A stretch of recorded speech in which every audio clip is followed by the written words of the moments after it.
Welcome back to Left Anchor. I'm Alexei the Greek. And I'm Ryan Cooper, reporting from Nuke, Greenland. One of our favorite nukes, I'm pro-nuclear at this point. I was wondering if nuke would change your nuclear stance. I think in the local language, which I won't even try to pronounce the name of it, the Inuit language here it means like peninsula or something like that. Oh, okay. Which would make sense as it's a peninsula. It's an apt name. Nice. Yeah. Live from Greenland. Live from Greenland. I love it. Yeah. Part two, and Coops travels the world and reports back. So this is, second in the series after Faroe Islands. I like it. Yeah, gosh, and it's been a while. I guess it's been 2 years since I did that project. No, 3 years. Right, because Jesus. You went to Finland. You went to Finland in the interim, right? That's right. Yeah. Yeah. But at any rate, yes, apologies for the poor audio quality. I did not bring my whole recording setup. I like to travel with one small backpack if I possibly can. So far, that's going pretty good. I'm happy we have internet at all. What's your housing situation like over there in Nuke? Well, the cheapest place I could find, because as usual, I was booking everything at the last minute, was a whole apartment, 2-bedroom apartment that I have no use for almost any of it. Full kitchen and TV and everything I haven't touched. But it was like 50% cheaper than getting a hotel. But yeah, I could use an assistant, so if I ever strike it rich on Bitcoin or something, I think that would be one of my first acts to take. Apparently the evil AI bots are going to be the assistants of the future, Ryan. That's right. Yeah, you'll send your little agentic AI bot out there to get rooked by the other agentic AI bots, and they're tricking it into giving you the credit card information. That's right. Dueling AI bots. What a great future. Yeah, that's way better than clicking on a website yourself that you can validate. I imagine one of the benefits of being in Greenland is you don't feel super close to Silicon Valley. The vibes are off from that, I would say.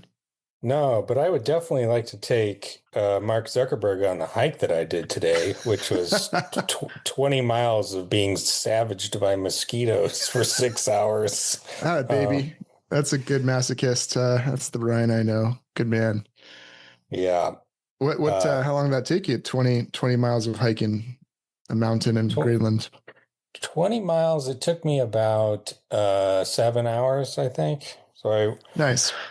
Went up a mountain, and then I went around through this valley and past some beautiful lakes. And I was, despite a lot of bug spray, the mosquitoes are relentless here. They have literally nuclear mosquitoes. They could just smell your virgin American blood. You know what I mean? Yeah, that's right. So the audience might be wondering, what are you doing over there? Let's quit waffling and get to the. No, I'm on a reporting trip, funded by People's Policy Project, and I'm reporting on Greenland's public sector. Just what is the deal with Greenland's public sector? Nice. It has, according to the people I've talked to, at least, I'm going to be talking to the statistics agency guy on Monday. Basically, about 50% of Greenland's GDP is produced by state-owned companies. You got stuff like Royal Greenland, which is like a fishing and packing fish company, processing and so on. The biggest employer in the country. They have the airline, they have the telecom company, they have a big energy company that does a lot of hydropower. We could talk about that in a little bit because, Greenland has like way more hydropower resources than they could ever possibly utilize themselves. Sure. It's like a country with fjords, circling the whole thing it's like 10 times as many as Norway with 56,000 people. So they basically have one big hydropower dam that powers, like half the country and a couple of little ones. Where they got a shipping company, logistics and transport, goods, like a sort of grocery store company. There's no land ownership in Greenland. I thought that was kind of interesting. Oh, interesting. What Um, does that mean? That everyone rents from the government or yeah, basically you get a lease from the government, and you can sort of extend it. It's kind of like Singapore, I believe, so there's no permanent bequeathable property rights in land of any kind I in see. Greenland. Sure. It's all public trust. And of course, Very interesting. that like if you get a lease in a house and you build a house on it and the house increases in value, you can still sell it. So it's not like some kind of like the people can build wealth on land, but the principle Right. is you can't own it. So yeah, that's just like interesting. And That's very, very interesting. That's right. unusually, Matt Brunig he didn't really seem to know much about the public sector other than it exists.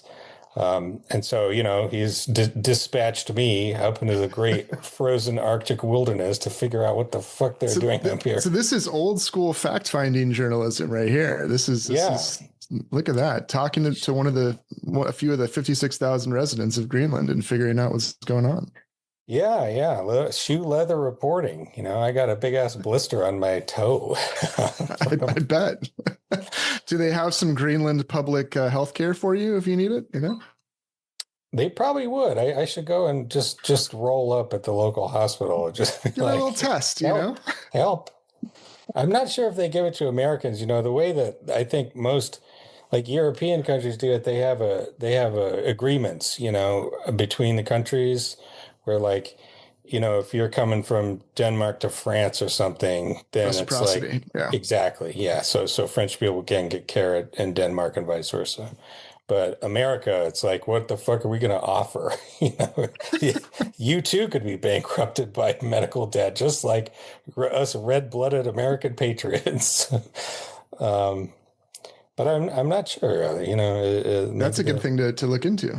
Just don't hurt yourself in order to find it out. Just check it out. Just say you're not feeling yourself lately, and you wondered if they could, see if you're doing okay. Maybe they cut me a break because that's one thing they've been trying to build up. We'll get into it a little bit, but Greenland's economy is pretty fragile, I would say, not diversified very much. Right. That makes and sense. they want to build up their tourism industry, which, a lot of the locals are a little bit, they look askance. There's like big cruise ships that come in almost every day. And that's a pain in the ass, but, they do need in case basically because the rest of the economy is fish for the most part and subsidies from the Danish government.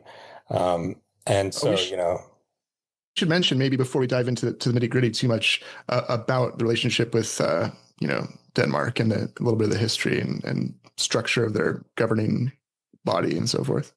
Yeah, I think a quick gloss on the ancient history, which is it's kind of interesting because it's just like repeated carnage and emigration. So like apparently, according to the archaeologists, the first ancient settlements of Greenland happened about 2500 BCE. And those they're like repeated waves of people like migrating in there and then dying out or leaving. And the Norse settled there famously. Eric the Red, they settled there circa 1000 AD. And it's kind of interesting because they got there before probably the direct ancestors of the current Inuit population, which got here about 1200, 1300, something like that.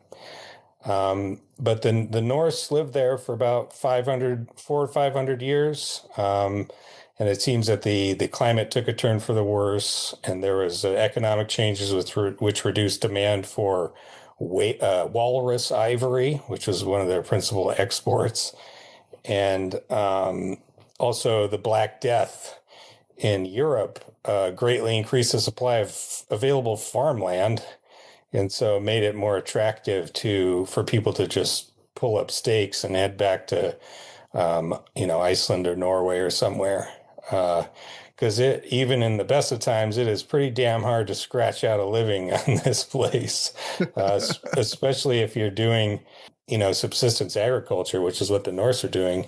And in the history I've been reading, it's kind of funny, that they say that the Norse, they followed the European fashions. They changed their clothing and dress.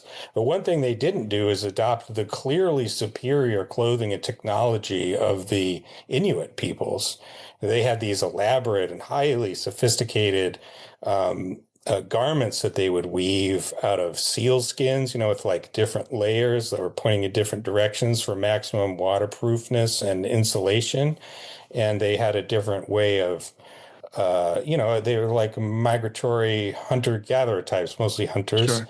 They had Yeah. harpoons. The Norse never figured out the harpoon for some reason, and that allowed them to be much more. They could hunt bigger stuff. They could hunt during the winter. And the Norse, they only had like spears, I guess, and fishing lines and whatnot. Did they not come across the Inuit populations enough to learn from them, or what do you think? They did, and some Norse people sort of went native, so to speak, and they would just live with the Inuits. But It the didn't catch on. major Yeah. Norse settlements, they just never went for it. They were trying to do basically medieval European pastoralism and agriculture in Greenland, and that it was what they knew and what they thought was like a better way to live. And the trouble with that, Greenland has a reasonably nice summer, but it's short, and so like you have to have huge pieces of land and grow as much grass as you can and pack away tons for winter fodder. When the climate got a little bit colder in the Little Ice Age, it just didn't work out as well, and they couldn't. Pull up stakes and head up to a different hunting ground and find the seals and the caribou and the muskox and the reindeer and the whales and whatever. And so they all died. A lot of them probably left. They went back The to end. Iceland. Right. Sure. Some of them didn't die. Some of them left. And if you want to see some of this memorialized in cinema, does that show the Vikings? Vikings. It just has at least part of it near the end, I think, captures that, or one of the Vikings seasons. Or yeah. So, if you want to see death and harshness. By the way, you were telling me before the episode started that if the Faroe Islands is hostile, you found Greenland to be no opposite. If the Faroe Islands is harsh, Greenland is hostile. Want to say more about that? What led you to that conclusion? Well, you have the like 800,000 square miles of trackless glacier wilderness, that makes up almost all of Greenland's actual like land area. Yeah, so everyone's on the coast, basically, right? Yeah, exactly. And it's the settlements are so spread apart that like there are no internal roads almost of any kind between the different settlements. You have to get there, to you want to go someplace else aside from like within Nuuk or within the cities or villages. You have to get a flight or a ferry, or you swim. Don't try it. Don't try that. I know you. You might try that. Don't try that. No swimming. It just feels a lot more kind of marginal, scrappy, rugged. I mean, you see from just like the infrastructure that it gets down to 30 below zero and everything's covered in snow for 8 months out of the year. And yeah, and I went on my hike and I was just getting chewed alive by mosquitoes. Or I shouldn't say that. Like I had some bug spray, but they just wouldn't leave me alone. And they're like the worst part of it is they kept flying in my mouth. Sure. And it's just like not the most lovely of experiences, I'd imagine. Yeah. In contrast, you were telling me, I remember from the Faroe Islands trip, they have like a whole underground tunnel network where you can drive like below the surface, right? Like you get to different islands that way too, right? Yeah, they have I think the world's only underground underseabed roundabout in the world. Incredible. And it just, it's that they have a little bit more of a diversified economy, a little bit more organic wealth being produced, but just it's a much smaller and much more hospitable place because the Faroes are right in the Gulf Stream. And so it doesn't get that cold even in the wintertime. Like it rarely snows there, whereas Greenland is just like you're a marginal existence. And it's impossible, for instance, according to the business guys I've been talking to do the Faroe style aquaculture. The conditions just aren't right for it. There's too much ice, and it's too the fjords are too isolated. Like the Faroes are out there in the middle of the ocean, and so they can rely on a lot of sort of circulation to take care of the waste and whatnot from their salmon farms. And apparently, you just can't do that. So all their fishing is just out. They're just out wild catch, with boats. And so that means that Greenland has all those interesting things in terms of the public sector, but overall the economy, it's kind of tenuous just because of the conditions.